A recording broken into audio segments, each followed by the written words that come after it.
Morning all, we've got a car here today with a rear wiper that's failed.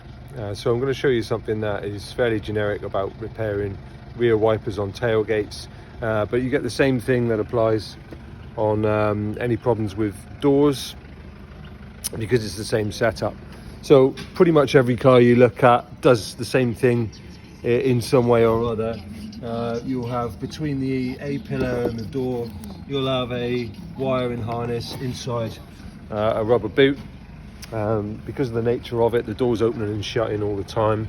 The wires just flex and eventually they break. So it's always a good place to start. If you've got something that stopped working, like a door lock or a window, or in this case a rear wiper motor, a good place to start is just to come to the boot lid, open the boot lid, have a look at your rubber harnesses. Some have got two, some have got one. This one here has got two.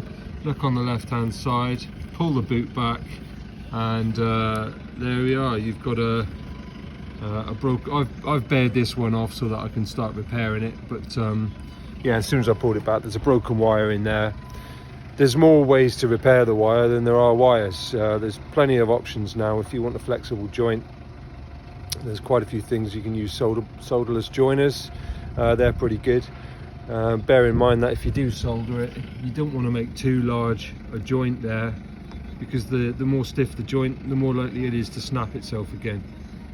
So if you are in a tight space, there's quite a lot of room here, so it's not too bad. But if you are in a tight space and you've got a small amount of harness, then pull the headlining down, and pull off the plastic trims on the inside of the door or the lid, whichever it is.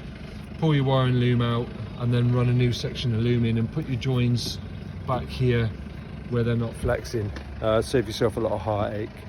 But there we are. However you choose to repair it is up to you, but be aware whenever you get faults with tailgate lids or doors, really good place to start first out is to go into those wiring harnesses and check for damage.